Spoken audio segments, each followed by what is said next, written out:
जय हिंद साथियों, आप सभी का स्वागत है आपके अपने इस यूट्यूब चैनल वीनस क्लासेस पर। आज की इस वीडियो में हम लोग देखेंगे साथियों एसएससी जीडी 2025 के लिए हिंदी का एक बहुत ही बेहतरीन प्रैक्टिस सेट जो आपके लिए रामबाण साबित होगा साथियों। इसमें वो प्रश्न शामिल हैं जो बार बार एसएससी जीडी की परीक्षा में पूछे गए हैं।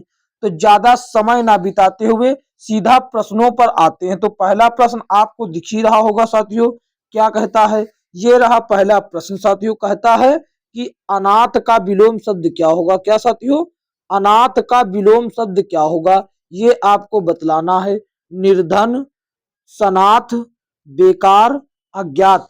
तो साथियों हम आपको बता दें विलोम शब्द वो शब्द होते हैं जो विपरीत यानी कि उल्टा अर्थ बताते हैं, यानी कि उल्टा अर्थ बताते हैं। तो अनाथ का विलोम शब्द हो जाएगा सनाथ, सनाथ हो जाएगा। जबकि निर्धन का हो जाता है धनवान, और बेकार का हो जाता है अच्छा, बेकार का हो जाता है अच्छा, और अज्ञात का हो जाता है साथियों ज्ञात, अज्ञात का हो जाता है ज्ञात। और देखते हैं नेक्स्ट प्रश्न। अगला प्रश्न साथियों देखिए क्या कहता है। प्रश्न नंबर 62। देखिए साथियों हम आपको बताना चाहेंगे एसएससी जीडी की परीक्षा में, एसएससी जीडी की परीक्षा में कुल 4 विषय से 80 प्रश्न आते हैं, जिसमें साथियों होता है मैथमेटिक्स के 20 प्रश्न, और रीजनिंग के 20 प्रश्न, जीके जीएस के 20 प्रश्न, और हिंदी के 20 प्रश्न। हिंदी के 20 प्रश्न सबसे आखिरी में होंगे ये प्रश्न उसमें। तो इसीलिए हम वो तीन जो आपको थे, तीन सब्जेक्ट के 20-20 प्रश्न करवा चुके हैं, और ये हिंदी का प्रैक्टिस सेट है, इसीलिए यहाँ पर 61 से स्टार्ट है। आपको क्वेश्चन नंबर से लेना देना नहीं, आपको सीधा प्रश्न पढ़ के जाना है। तो देखिए साथियों दिए गए वाक्य के लिए एक शब्द क्या होगा जिसके आर पार देखा जा सके? दूरदर्शी, परभाषी, पारभाषी, पारदर्शी, अपारदर्शी। तो साथियों जिसके आर पार देखा जा सकता है उसको कहा जाता है पारदर्शी, और जिसको आर पार नहीं देखा जा सकता उसको कहा जाता है अपारदर्शी, और जिसको जो दूर दूर की जानने वाला होता है उसको कहा जाता है दूरदर्शी, जो दूर तक देख लेता है। देखते हैं अगला प्रश्न साथियों। अगला प्रश्न ये रहा।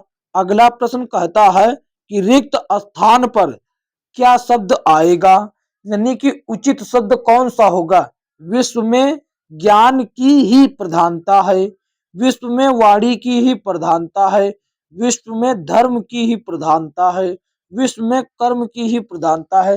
तो साथियों विश्व की बात हो रही है, और उचित शब्द सबसे जो है बच्चों वो हो जाएगा कर्म की ही प्रधानता है। पूरे विश्व में कर्म को देखा जाता है, ना कि ज्ञान, वाणी और धर्म को।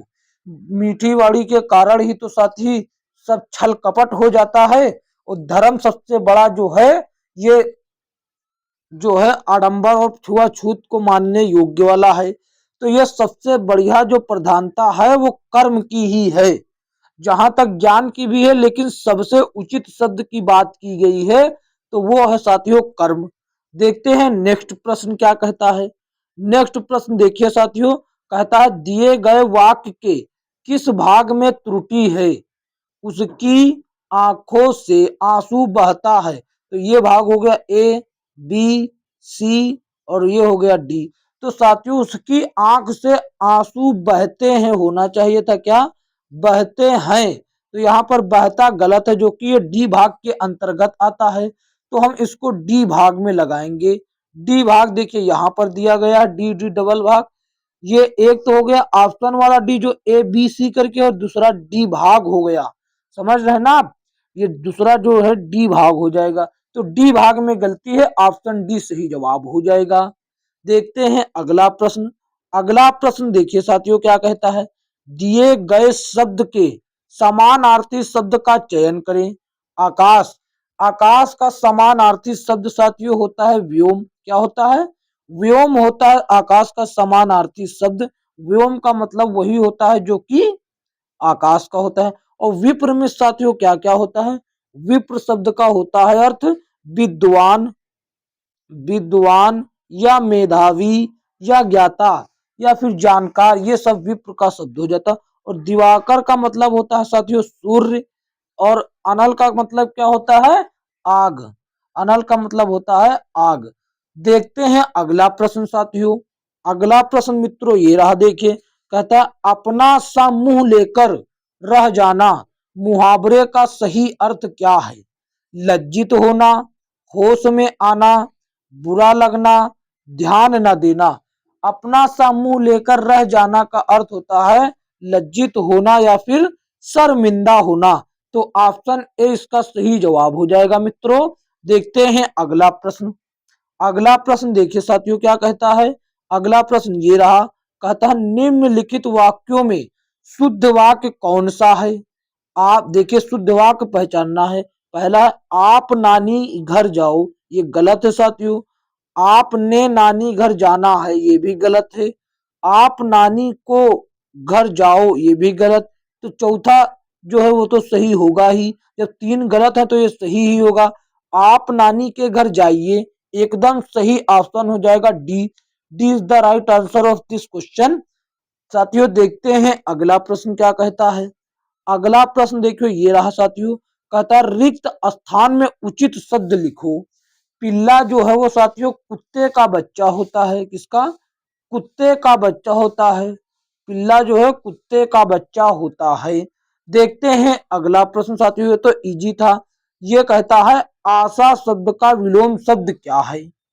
आशा शब्द का विलोम शब्द क्या है? निराशा, आशावादी, निराशा, ये निराश है, सॉरी निराश, निराशा, आश्रय और आशावादी। क्या होगा साथियों? आशा एक निराशा है, फिर भी दुनिया तमाशा है। तो साथियों ऑप्शन सी सही जवाब होगा। आशा शब्द का जो वो हो जाएगा विलोम शब्द, वो हो जाएगा निराशा। निराशा ही होगा इसका सही जवाब। देखते हैं अगला प्रश्न। अगला प्रश्न देखिए साथियों क्या कहता है। हथियार डालना मुहावरे का सही अर्थ क्या होता है? हा, जीतना, हार मानना, आराम करना, क्रोध करना। तो साथियों हार मानना हो जाएगा इसका सही जवाब। हथियार डालने का मतलब हार जाना या फिर हार मानना, ये होता है इसका सही जवाब। देखते हैं अगला प्रश्न क्या कहता है। अगला प्रश्न देखिए साथियों कहता है गोदान किसकी रचना है? सूरदास की, प्रेमचंद की, नागार्जुन की, जैनेन्द्र कुमार अश्क की। देखिए साथियों जो गोदान है वो मुंशी प्रेमचंद जी की रचना है। किसकी? मुंशी प्रेमचंद जी की प्रसिद्ध रचना है। बढ़ते हैं अगले प्रश्न की ओर। अगला प्रश्न वर्तनी से संबंधित है। सही वर्तनी, मनुष्य शब्द की सही वर्तनी चयन करें। मनुष्य ऐसे नहीं लिखा जाता है, ऐसे भी नहीं लिखा जाता, ऐसे भी नहीं लिखा जाता। इसका सही वर्तनी साथियों ऑप्शन सी सही जवाब हो जाएगा। ऑप्शन सी एकदम इसका राइट आंसर हो जाएगा। देखते हैं अगला प्रश्न क्या कहता है। अगला प्रश्न देखिए साथियों प्रश्न नंबर 73 क्या कहता है। प्रश्न नंबर 73 ये रहा, कहता है कि दिए गए वाक्य में रेखांकित शब्द को प्रतिस्थापित के लिए उचित शब्द का चयन करें। तो रेखांकित शब्द कहाँ है साथियों? ये देखिए पृथ्वी का रूप गोल है। तो यहाँ पर रेखांकित भाग की जगह कौन सा शब्द ले सकता है जो उचित हो? आकार, प्रकार, प्रारूप, आधार। तो गोल साथियों एक प्रकार का आकार से संबंधित है, इसीलिए यह उचित हो जाएगा। यह उचित शब्द है। पृथ्वी का आकार गोल है, एकदम बढ़िया सेंटेंस बन जाएगा। यानी कि ऑप्शन ए सही जवाब हो जाएगा। देखते हैं अगला प्रश्न। अगला प्रश्न देखिए मित्रों क्या कहता है। कहता है वाक्यांश के लिए एक शब्द लिखें। वर्ष में एक बार होने वाला। साथियों जो वर्ष में एक बार होता है उसको वार्षिक कहा जाता है। वर्ष में एक बार होने वाले शब्द को वार्षिक हो जाएगा। और जो माह में एक बार होता है उसको मासिक कहा जाता है। और जो हर सप्ताह होता है उसको साप्ताहिक कहा जाता है। और जो रोज होता है, जो रोज होता है दिन प्रतिदिन, उसको दैनिक कहा जाता है। तो इसका सही जवाब साथियों ऑप्शन बी हो जाएगा वार्षिक। देखते हैं अगला प्रश्न। अगला प्रश्न देखिए साथियों क्या कहता है। ये कहता है अंधे की लकड़ी मुहावरे का क्या अर्थ है? गंवार आदमी, अनपढ़ व्यक्ति, अनपढ़ व्यक्ति, एकमात्र सहारा, बिल्कुल असमर्थ होना। तो अंधे की लकड़ी साथियों उसका अर्थ हो जाएगा एकमात्र सहारा। क्या हो जाएगा? एकमात्र सहारा इसका सही जवाब हो जाएगा। यानी कि ऑप्शन सी जो है एकदम सही जवाब हो जाएगा इस प्रश्न का। देखते हैं अगला प्रश्न। अगला प्रश्न देखिए साथियों क्या कहता है। अगला प्रश्न साथियों गद्यांश से आता है। यह गद्यांश पढ़कर ही आपको उत्तर देना होता है। चलिए हम गद्यांश को जल्दी जल्दी पढ़ लेते हैं। आपको बिल्कुल अच्छे से पढ़ना है, या फिर आप साथियों डायरेक्ट वह भी पढ़ सकते हैं जो आपसे प्रश्न पूछा जाता है। लेकिन यदि पूरा पढ़ लेंगे तो आपको बार बार पढ़ने की आवश्यकता नहीं रहेगी भटकने की। जैसे कि देखिए हम जल्दी जल्दी पढ़ेंगे। सौंदर्य की परख अनेक प्रकार से की जाती है। बाह्य सौंदर्य की परख समझना तथा उसकी अभिव्यक्ति करना सरल है। जब रूप के साथ चरित्र का भी स्पर्श हो जाता है तब उसमें रसास्वादन की अनुभूति भी होती है। एक वस्तु सुंदर तथा मनोहर कही जाती है। देखिए अब आगे बढ़ते कही जाती है, कही जा सकती है, परंतु सुंदर वस्तु केवल इंद्रियों को संतुष्ट करती है, जबकि मनोरम वस्तु चित्त को भी आनंदित करती है। इस दृष्टि से कवि जयदेव का वसंत चित्रण सुंदर है तथा कालिदास का प्रकृति वर्णन मनोहर है, क्योंकि उसमें चरित्र की प्रधानता है। सुंदर, सुंदर शब्द संकीर्ण है।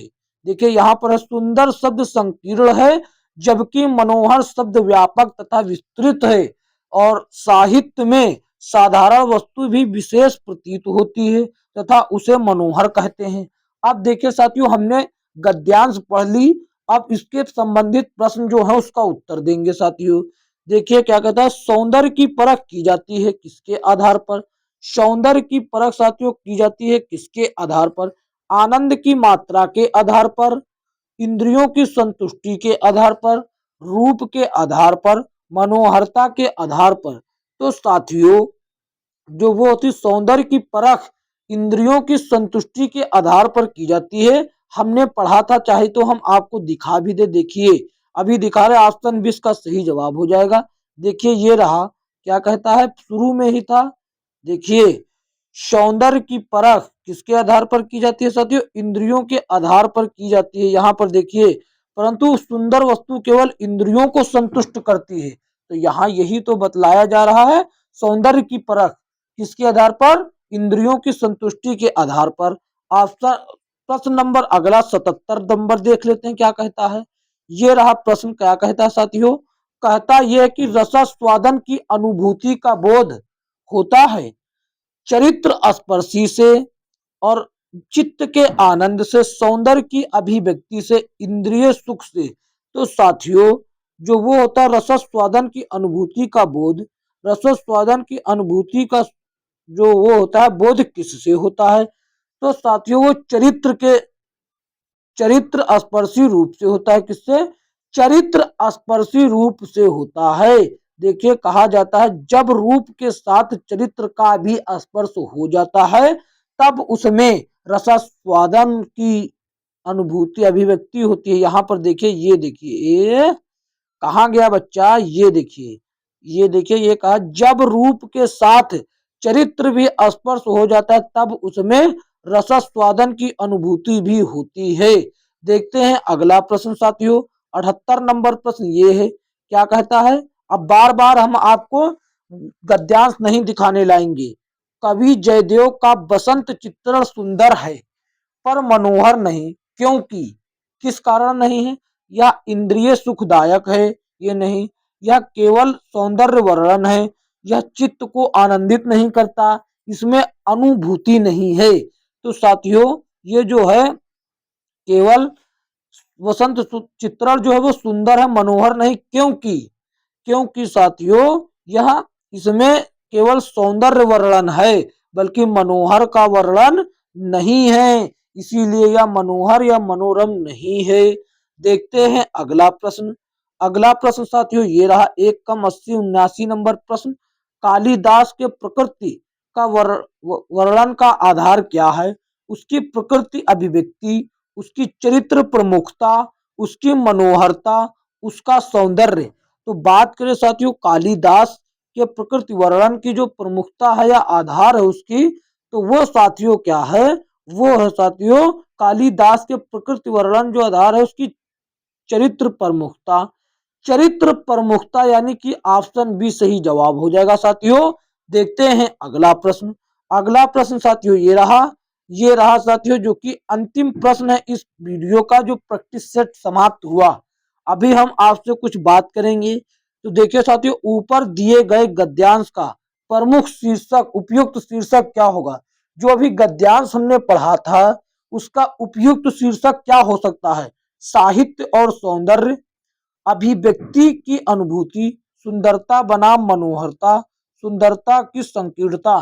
तो देखिए साथियों उस गद्यांश में सुंदरता और मनोहरता के बारे में अंतर को बतलाया गया है। तो इसीलिए उसका जो उपयुक्त शीर्षक होगा वो सुंदरता बनाम मनोहरता होगी। ऑप्शन सी सही जवाब जो है उचित शीर्षक मिल जाएगा। यानी कि शीर्षक का मतलब उस गद्यांश का यदि पाठ का नाम रखना हो इतने गद्यांश का ही तो क्या रखा जाए, सबसे उचित यही नाम जो है शीर्षक दिया जा सकता है। तो साथियों आज की वीडियो में इतना ही। मिलेंगे किसी अन्य वीडियो में, तब तक के लिए जय हिंद जय भारत। और साथियों चैनल पर नए हैं तो चैनल को सब्सक्राइब करके नोटिफिकेशन बेल को ऑल पर क्लिक कर लीजिए ताकि आने वाली वीडियो का नोटिफिकेशन सबसे पहले आप तक पहुंच सके। जय हिंद जय भारत। मिलेंगे किसी अन्य वीडियो में।